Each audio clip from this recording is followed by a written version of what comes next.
Iran में acid rain हो रही है। क्या जंग के बीच अब आसमान से जहर बरसेगा?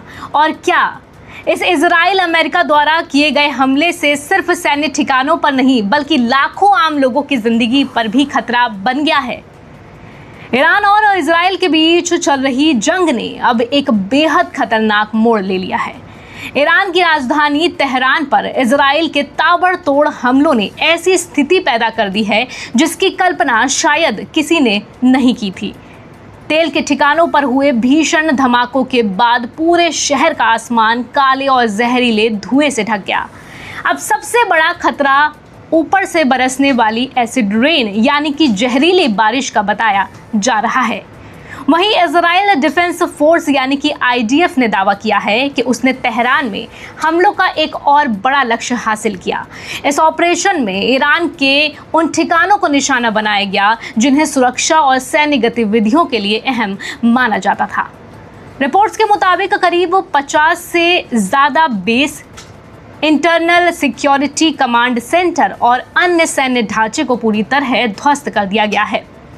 लेकिन इन हमलों का असर सिर्फ सैन्य ढांचे तक सीमित नहीं रहा। तेहरान के करीब 1 करोड़ लोगों की जान पर भी खतरा मंडरा रहा है।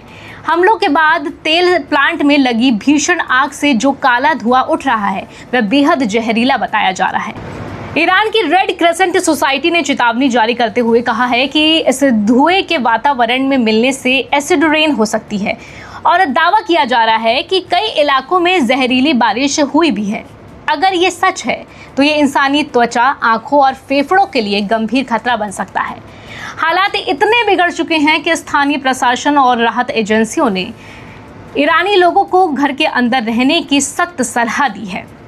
वहीं सोशल मीडिया पर जारी गाइडलाइंस में साफ कहा गया है कि बारिश के बाद बाहर निकलने से बचें, मास्क लगाएं। अगर किसी ने गलती से जहरीला धुआं सांस के जरिए अंदर ले भी लिया है तो तुरंत नमक के पानी से गरारा करने की सलाह दी गई है। उधर आपको बता दें कि इजराइल का कहना है कि जिन ठिकानों को निशाना बनाया गया है वह सालों से आतंकी गतिविधियों को बढ़ावा देने, गिरफ्तारियां करने और प्रदर्शनों को कुचलने में इस्तेमाल हो रहे हैं। लेकिन सवाल ये उठ रहा है कि क्या युद्ध में किसी सिविल इंडस्ट्रियल क्षेत्र को निशाना बनाना सही है? रेड क्रेसेंट के अनुसार पूरे ईरान में अब तक करीब 10,000 सिविलियन स्ट्रक्चर को नुकसान पहुंच चुका है। तेहरान के सामने आ रही तस्वीरें बेहद डरावनी हैं और लोगों में साफ तौर पर घबराहट और डर जो है वो देखा जा सकता है। युद्ध के इस नए चरण ने आम नागरिकों को सीधे तौर पर खतरे के बीच ला खड़ा किया है।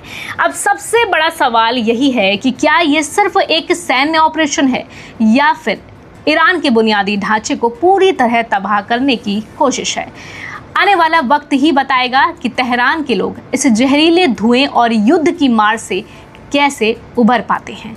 आपका क्या कहना है इजराइल ईरान की युद्ध को लेकर, अमेरिका के रुख को लेकर? अपनी राय से साझा करें।